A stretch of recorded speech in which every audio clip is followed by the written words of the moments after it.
Hello everyone. In previous class we discussed about the salivary glands. Today we will start the teeth, right? What is teeth? Teeth को हम क्या कहते हैं? It's a small calcified whitish color structure, right?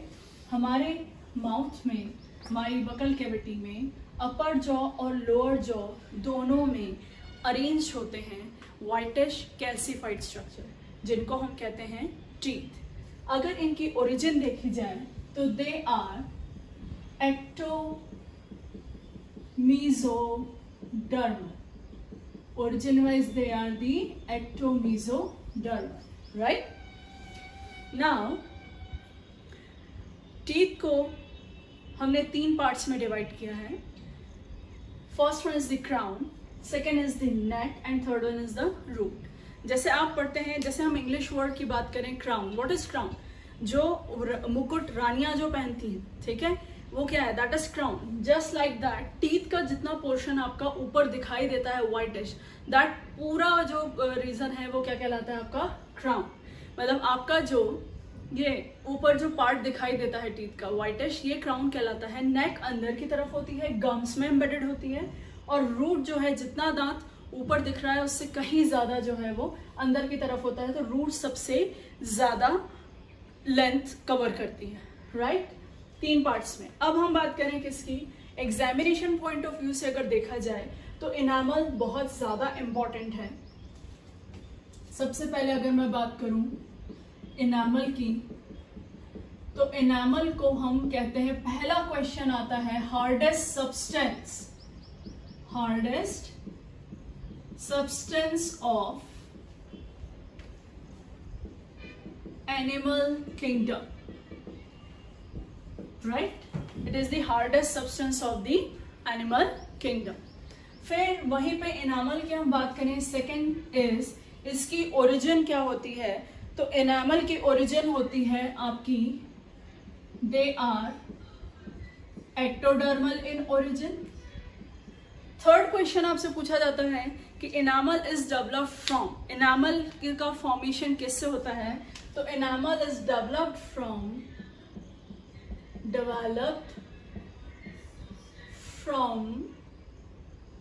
Ameloblast cells. Enamel is developed from the ameloblast cells. हमने ये तो कहा कि इनामल जो है वो क्या है? हार्डेस्ट सब्सटेंस है एनिमल किंगडम का. लेकिन क्यों, क्या रीजन है इसका? जैसे एम्स में हमेशा रीजन असर्शन के क्वेश्चंस आते थे, तो उसमें कई बार जो है ये पूछा गया है. इस बार से जो एम्स और नीट मर्ज हो गई है, तो स्टेटमेंट्स के फॉर्म में भी ये क्वेश्चन पूछा जा सकता है. तो ध्यान रखिएगा, why enamel is hardest substance? Because it carries maximum 96% of the inorganic salts, right? 96% enamel में क्या प्रेजेंट होता है? 96% इन ऑर्गेनिक सॉल्ट्स और 4% जो है वो मिलता है आपको keratin with ossein protein, right?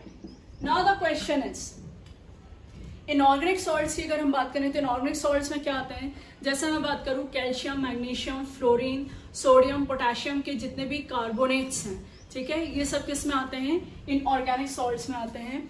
अब हम बात कर रहे हैं किसकी? ये केराटिन. केराटिन क्या है? जैसे मैंने कहा कि hardest substance of animal kingdom is the enamel. Keratin is the hardest protein. Keratin is the hardest protein, right? And what is osine? Osine is bone protein.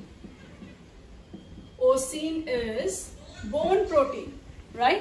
तो अब आप खुद सोचिए, नॉर्मली हम कहते हैं भाई बोन से रिलेटेड अगर किसी भी तरह की कोई प्रॉब्लम होती है तो हम वहां पे प्रीफिक्स यूज करते हैं osteo. Osteo that is related with the bone. Why? Just because of the presence of the ossein protein. तो बोन में ओसीन प्रोटीन होता है, जिसकी वजह से, और साथ में इनऑर्गेनिक सॉल्ट्स होते हैं, कैल्शियम, मैग्नीशियम के कार्बोनेट्स होते हैं, जिसकी वजह से बोन हार्ड होती हैं. ठीक है। केराटिन जो है ये हार्डेस्ट प्रोटीन है और हार्डेस्ट सब्सटेंस है इनामल, क्योंकि इतने 96% उसमें inorganic salts are present, right. तो ये इसका रीजन है कि क्यों इनामल को हम क्या कहते हैं, हार्डेस्ट सब्सटेंस, राइट। फिर वहीं अगर हम बात करें, इसमें एक चीज का ध्यान रखिएगा, ये हम पढ़ेंगे डिसीजेस में। क्या पढ़ेंगे, सुनिए। आपने टीवी में एड्स दिखाते हैं, ठीक है। एक एड आता था, एक्चुअली क्या करते हैं इंडियन गवर्नमेंट जो है वो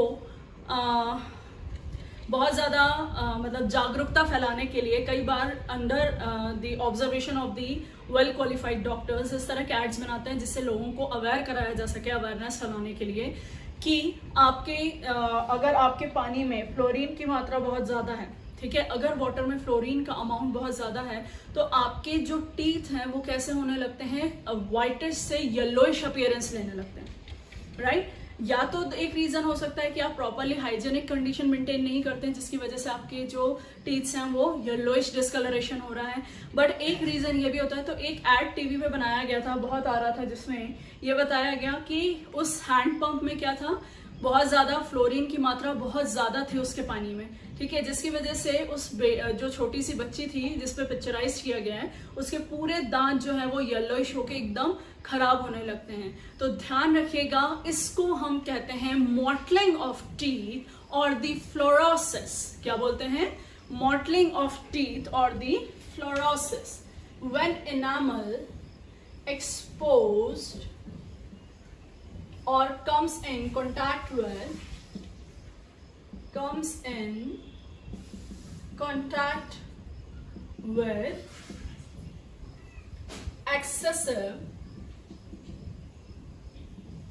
excessive fluorine, right, then the disease is fluorosis, or which is also known as the mottling of teeth, right? Now enamel पे सिर्फ इतने क्वेश्चंस आते हैं तो ये आपको ध्यान रखना है। अब हम आते हैं किस पे, डेंटाइन पे। हमेशा ध्यान रखिए, नॉर्मली अगर मैं बात करूं, इनामल जो है ये क्या करता है, हमारे लिए प्रोटेक्टिव कवरिंग है, तभी हमने इसको कहा है क्या, हार्डेस्ट सब्सटेंस। क्या कहा है, हार्डेस्ट सब्सटेंस। नेक्स्ट हम स्टार्ट कर रहे हैं क्या, डेंटाइन, राइट। नेक्स्ट वन हम क्या स्टार्ट कर रहे हैं, dentine. Now come to the dentine. जैसे मैंने आपको बताया कि हार्डेस्ट सब्सटेंस जो है वो एनामल है, hard protein is keratin, and hardest protein की कैटेगरी में जब हम बात करते हैं तो आता है कौन, डेंटाइन। ध्यान रखिएगा, आपको ये क्वेश्चन पूछे गए हैं कॉम्पिटिटिव लेवल पे, ठीक है। यहाँ मैं एक बॉक्स बना के आपको ये चीज अलग से बता रही हूँ, ध्यान से देखिए, ठीक है। अगर आपसे पूछा गया hard protein, then it is called keratin, right, जिसके आपके नेल्स बने होते हैं, आपके हेयर्स हैं, ठीक है। एनिमल्स में आप देखेंगे हॉर्न्स होते हैं, हूफ्स होते हैं, क्लियर। हमारे जो हेयर्स होते हैं ये केराटिन के बने होते हैं, ये केराटिन प्रोटीन के बने होते हैं। इसीलिए कहा जाता है कि जब आपके हेयर बॉल्स अगर कहीं पे सीवेज पाइप में जाके फंस जाए या कुछ है तो एसिड से भी ये क्या नहीं होते हैं, डिसॉल्व नहीं होते हैं। हार्ड प्रोटीन होता है केराटिन, ठीक। फिर हम बात करें किसकी, second is the hardest protein. Hardest protein is dentine, and hardest substance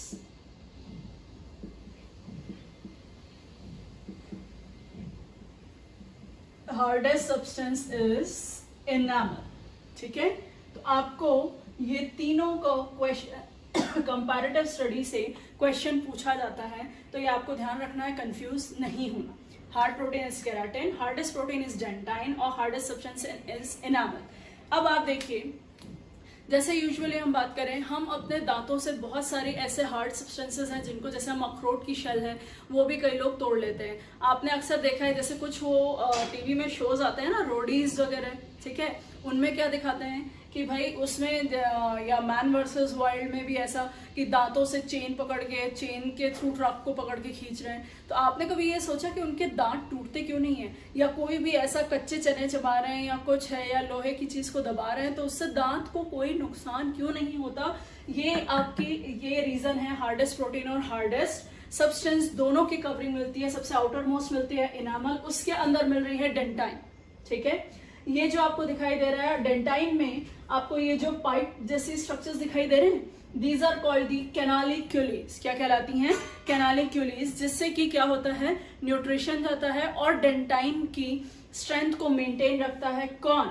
odontoblast cells, right. जैसे मैंने आपको बताया था कि dentine is developed from the ectoderm,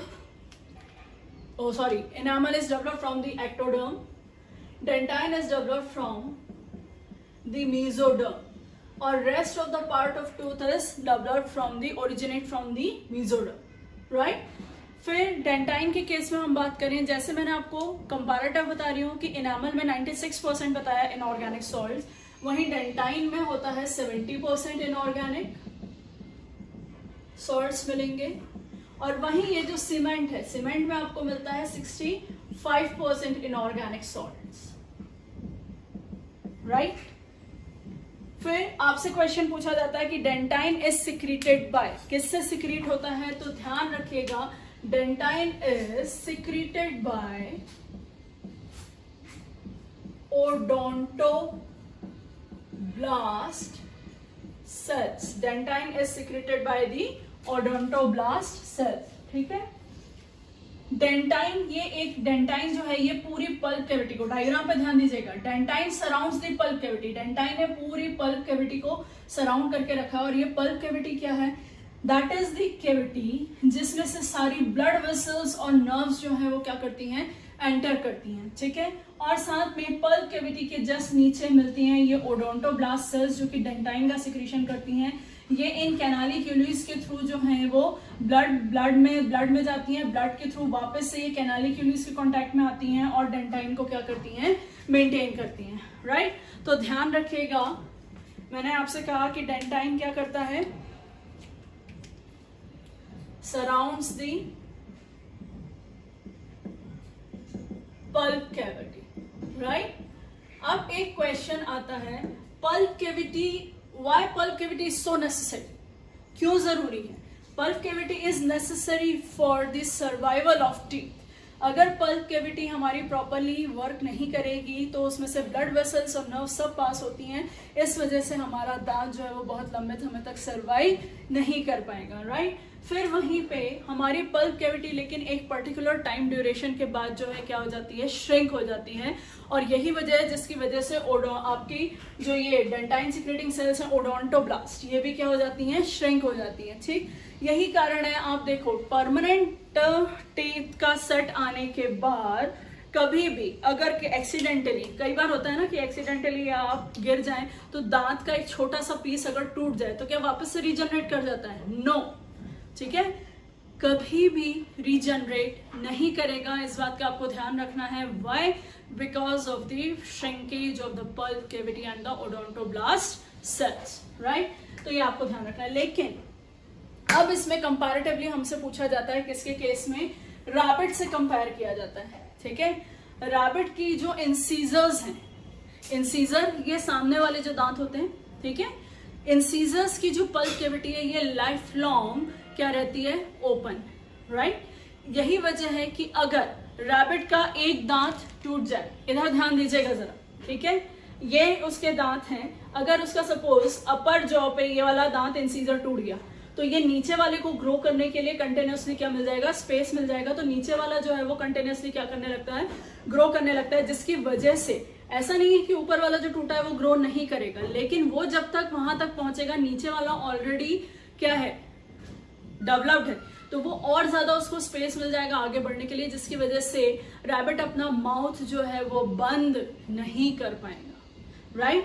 और माउथ बंद ना कर पाने के कारण वो कुछ भी खा नहीं पाएगा, और जब कुछ नहीं खा पाएगा तो क्या होगा? भूखे रहने के कारण मर जाता है। तो ध्यान रखिएगा, एक क्वेश्चन आपको पहले भी पूछा गया है, if one incisor of rat or rabbit is broken, then the opposite incisor grows continuously, right?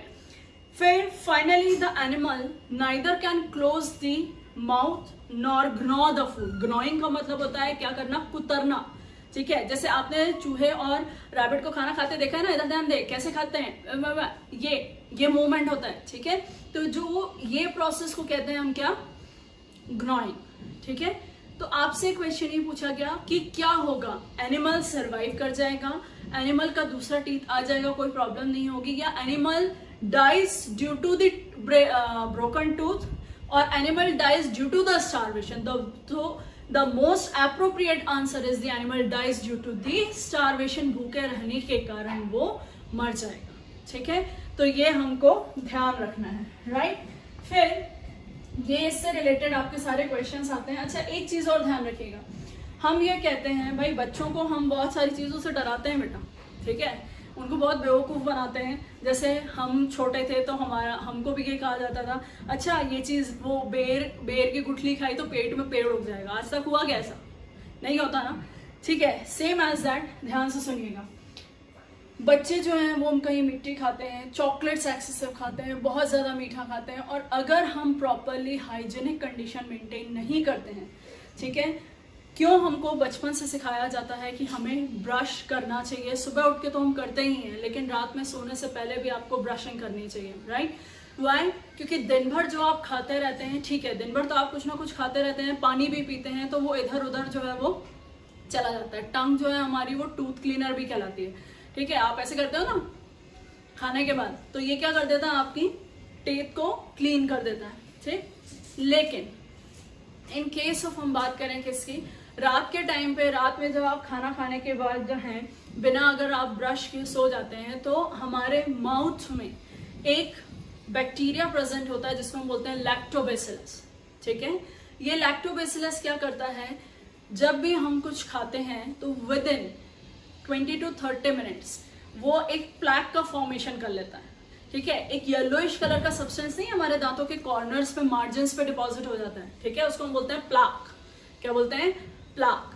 धीरे धीरे ये एसिड फास्ट बैक्टीरिया होता है लैक्टोबैसिलस, तो ये उस पर एसिड का सिक्रीशन करता है उसको और ज्यादा फर्मेंट करने के लिए, जिसकी वजह से वो उस प्लाक को कन्वर्ट कर देता है एक स्टिकी सब्सटेंस में, which is known as the tartar, ठीक। तो जब आप टूथपेस्ट लेने जाते हैं ना, आप किसी भी तरह का टूथपेस्ट जब लेते हैं, तो उसमें आजकल ऊपर एक बॉक्स बना रहता है जहां पे क्लियरली लिखा होता है प्लाक एंड टार्टार रिमूवर, ठीक है। तो वो क्या है, वो उसको क्लीन करते हैं। अब अगर ये स्टिकी सब्सटेंस है, चिपका रहेगा, एसिड फास्ट बैक्टीरिया है, धीरे धीरे ग्रेजुअल प्रोसेस है, सडन डैमेज नहीं होता, क्योंकि इनामल हार्डेस्ट सब्सटेंस है। लेकिन रेगुलर इसी प्रोसेस के कारण, एसिड के सिक्रीशन के कारण, इनामल की जो लेयर है वो धीरे धीरे धीरे करके क्या होने लगती है, वीक होने लगती है। सबसे पहले इनेमल डिग्रेड होगा, आफ्टर दैट इनेमल के बाद हम आते हैं डेंटाइन पे, डेंटाइन का डिग्रेडेशन होगा, डेंटाइन की डिग्रेडेशन के बाद सीधे पल्प कैविटी, राइट। तो पल्प कैविटी में क्या है, ब्लड वेसल्स और नर्व वेसल्स। तो आपने सेंसोडाइन का एड देखा है ना टीवी में, ठीक है। सेंसोडाइन के एड में क्या बोलते हैं कि अगर आपको गर्म ठंडा कुछ भी महसूस हो रहा है, या तो आपके दांतों की सेंसिटिविटी बहुत ज्यादा बढ़ गई है, मतलब आप नॉर्मल वाटर भी पीते हैं तो वो भी बहुत ज्यादा लगता है, क्यों? क्योंकि सीधे ब्लड वेसल्स पे क्या कर रहा है, वो प्रेशर एक्सर्ट कर रहा है। ब्लड वेसल्स में क्या होते हैं, पेन रिसेप्टर्स होते हैं उसकी सरफेस पे, जिनको हम अल्जेसी रिसेप्टर्स भी कहते हैं। तो किसी भी तरह का जब प्रेशर पड़ेगा तो क्या होगा, हमारे लिए प्रॉब्लम होगी।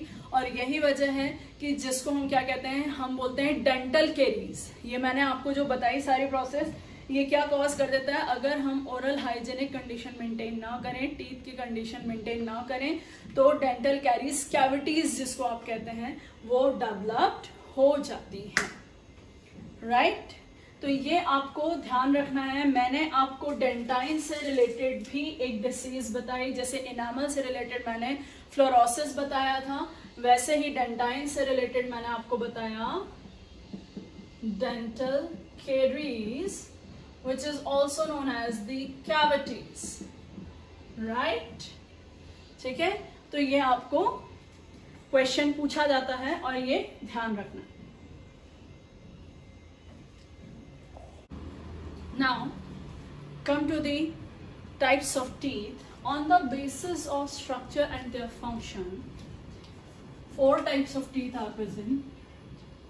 First one is incisor, first one is incisor और इंसाइजर्स भी कहते हैं कुछ लोग, प्रोनाउंसिएशन इसका दोनों तरह से है. Second is canine, third is premolar and fourth one is the molar. Normally अगर मैं बात करूं एनसीईआरटी में एक आपको डायग्राम दिया हुआ है, ठीक है, जिसको डायग्रामेटिकली आपसे अक्सर पूछा भी गया है. ठीक, तो इधर ध्यान दीजिएगा. अरेंजमेंट जो है आपके जॉ में किस तरह का होता है.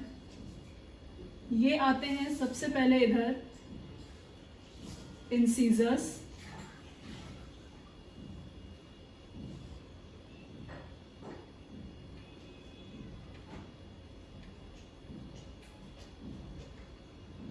ठीक है, फिर कैनाइन जो कि कैसा होता है, थोड़ा सा शेप इसका चेंज होता है, sharp pointed tooth. Canine is sharp pointed tooth. Third is premolar,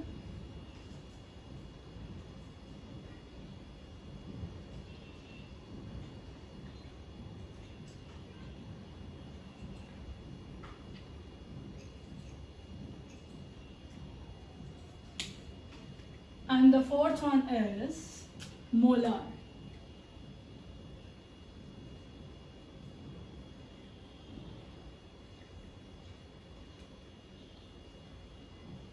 four cusped teeth भी कहा जाता है इसे. रेक्टेंगुलर शेप में होते हैं और फोर कस्ड टीथ कहा जाता है.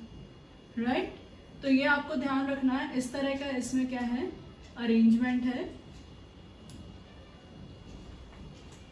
ये हो गए आपके incisors, canine, premolar and molar. आपको डायग्राम में कैसे डायग्राम से क्वेश्चन पूछा जाता है ध्यान दीजिएगा. एनसीईआरटी का डायग्राम देखिए, इसकी जगह पे जहाँ पे इंसीजर, कैनाइन, प्रीमोलर, मोलर लिखा है, यहाँ पे ABCD कर दिया जाता है या 1 2 3 करके कर दिया जाता है और आपसे पूछ लिया जाता है कि विच सीक्वेंस इज करेक्ट. ठीक है, तो इस तरह से क्वेश्चन की फ्रेमिंग होती है डायग्रामेटिकली और आपको ध्यान देना है किस तरह से अरेंजमेंट होता है.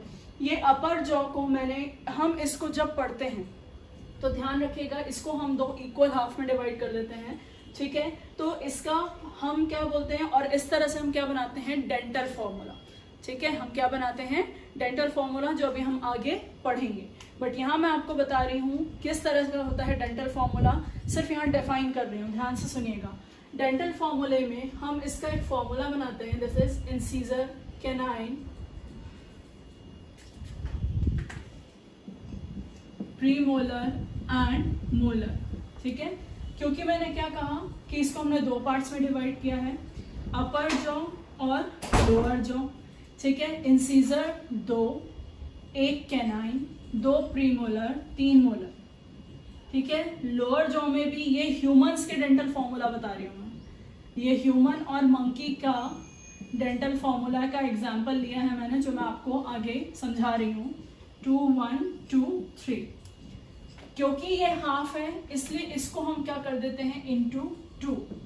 राइट, तो ये क्या आ गया, 16 16, that is total 32. Clear.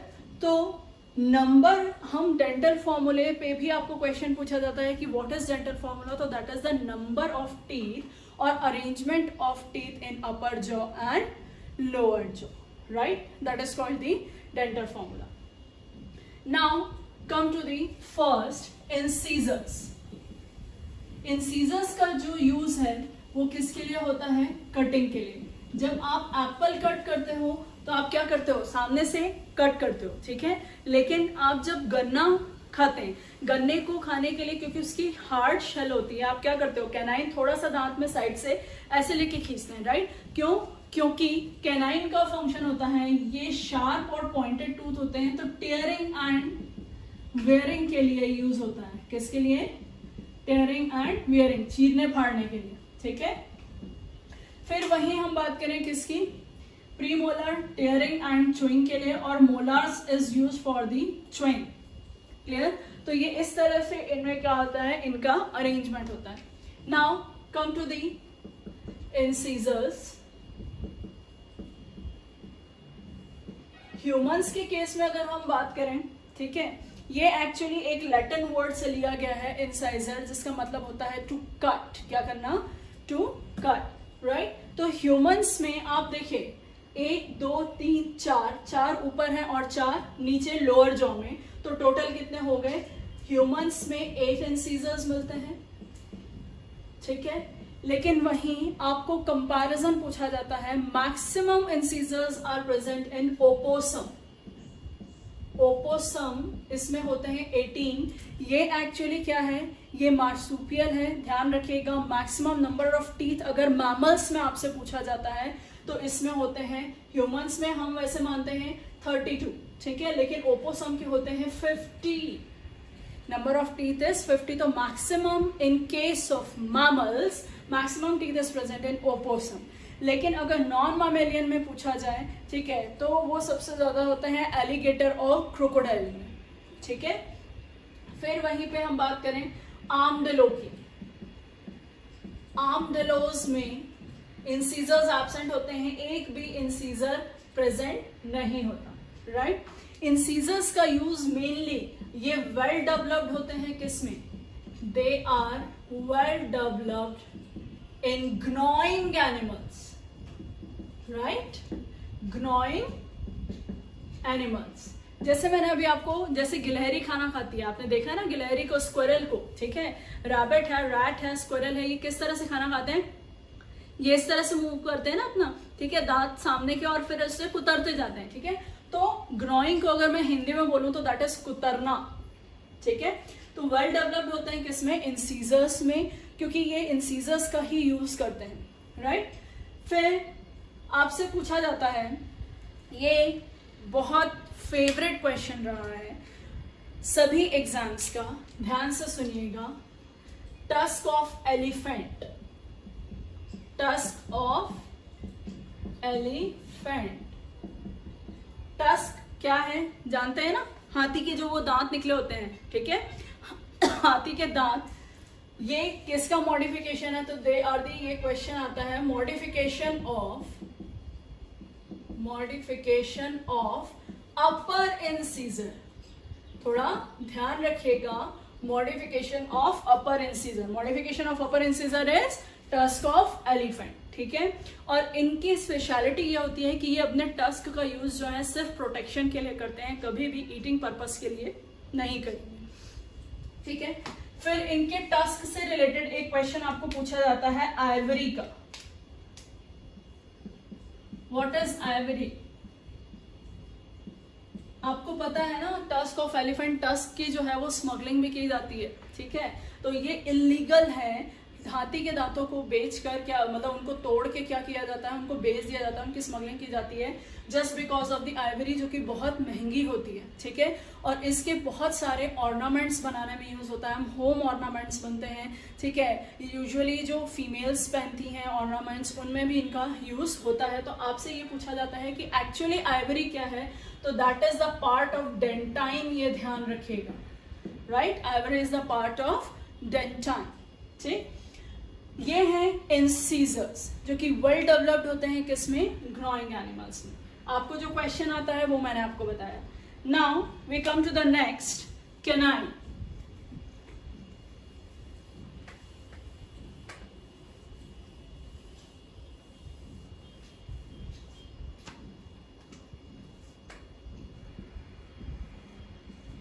Canines sharp long pointed tooths होते हैं, ठीक है। They are use for the tearing and wearing, चीरने फाड़ने के लिए यूज होते हैं। So well developed in the carnivores, well developed in carnivores, ठीक है। तो जैसे अगर मैं बात करूं जितने भी हर्बीवोर हैं, या मैं फॉर एग्जाम्पल अभी यहाँ पर रैबिट का एग्जाम्पल ले लूं, ठीक है। रैबिट का एक्चुअली रैबिट और फ्रॉग का बहुत ज़्यादा कंपैरिजन ह्यूमन से किया जाता है, तो ध्यान से सुनिएगा। कैनाइंस क्योंकि वो प्योरली हर्बीवोर है, इसलिए canines are absent in rabbit, ठीक है। रैबिट का जोलॉजिकल नेम है ऑरिक्टोलेगस। ध्यान से सुनिएगा, ऑरिक्टोलेगस, ये मैं अभी आपको फिर से बताऊंगी जब मैं आपको डेंटल फॉर्मूलेस पढ़ाऊंगी, ठीक है। अभी सिर्फ सुनिए ध्यान से। तो canines are absent in herbivores,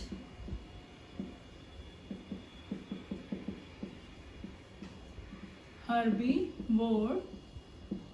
So the space between incisors and premolar or empty space of canine, ठीक है, इसको हम क्या कहते हैं, ये कहलाता है डायस्टमा।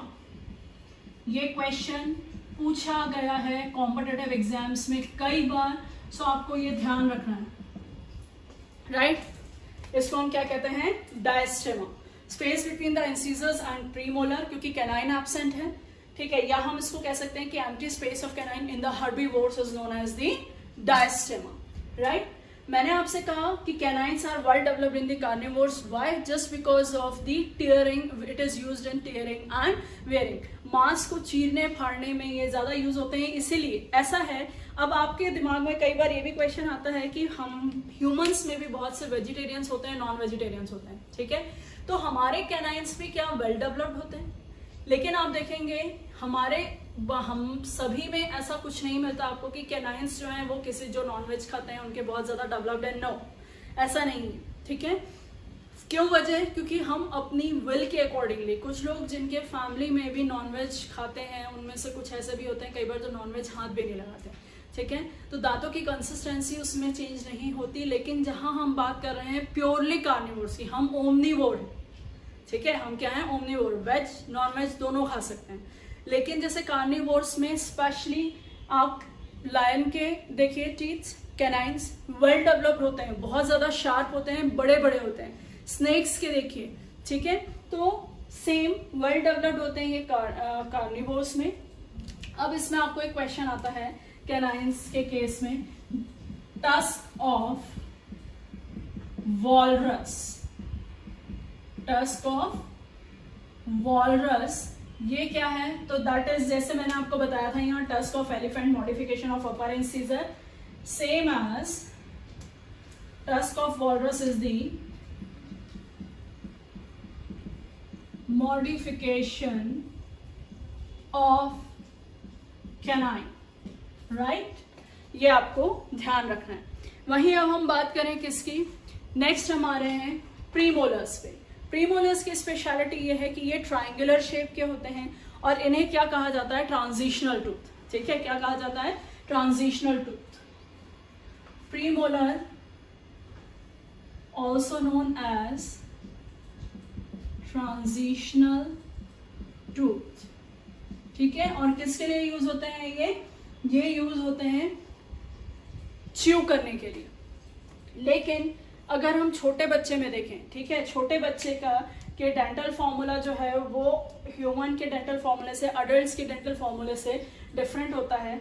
कैसे, छोटे बच्चे का डेंटल फॉर्मूला होता है 2102 अपॉन 2102, ठीक है।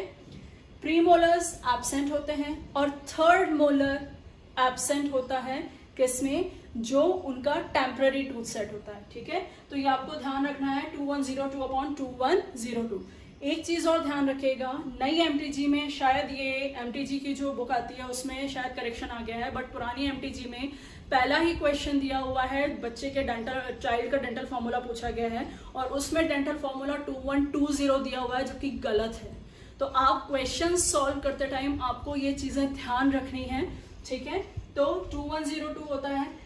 फिर क्या होता है, ध्यान से सुनिएगा, जब छोटे बच्चे में ये टेम्पररी टूथ आते हैं तो ये बोनी सॉकेट्स, ये सॉकेट्स होते हैं जिसमें टूथ एम्बेडेड होते हैं, प्री मोलर के सॉकेट में मोलर टीथ जो हैं वो क्या होते हैं, वहां पे प्रेजेंट होते हैं। जब उनका टेम्पररी टूथ सेट टूटता है तब मोलार के लिए फिर से क्या होते हैं, बोनी सॉकेट्स डेवलप्ड होते हैं, और फिर उसके बाद परमानेंट टूथ जब आते हैं तो उसमें सारे टूथ जो है और सारे टीथ जो है वो अपने अपने सॉकेट्स में क्या होते हैं, ग्रो करते हैं, राइट। फिर हम आते हैं, last one is the molar, ठीक है, which is also known as the cheek teeth. Molar को हम क्या कहते हैं, चीक टीथ। एक्चुअली इसको फोर कस्ड टीथ भी कहा जाता है। ये फूड को क्रश करने के लिए, ठीक है, फूड को प्रॉपरली क्रश करने के लिए क्या किया जाता है, यूज किया जाता है, राइट। नाउ फूड को क्रश करने के लिए किया जाता है। अब नेक्स्ट जो मैं आपको बताने वाली हूँ, दैट इज कुछ इंपॉर्टेंट चीजें बताने वाली हूँ, वो आपको ध्यान रखना है, ठीक है। जैसे कुछ एनिमल्स हैं जिनमें टीथ आर एब्सेंट, ठीक है, कौन कौन से, टॉर्टॉइज है, ठीक है, टॉर्टॉइज में एब्सेंट होता है, हिप्पोकैम्पस है, टॉर्टॉइज है, और बर्ड्स हैं, इनमें टीथ्स आर एब्सेंट, राइट। लेकिन वहीं पे फ्रॉग के अपर जॉ में जो टीथ प्रेजेंट होते हैं उनको हम कहते हैं वोमेराइन टीथ। ये आपको कंपैरेटिवली क्वेश्चन पूछे जाते हैं जो आपको बता रही हूँ, तो ये ध्यान रखिएगा।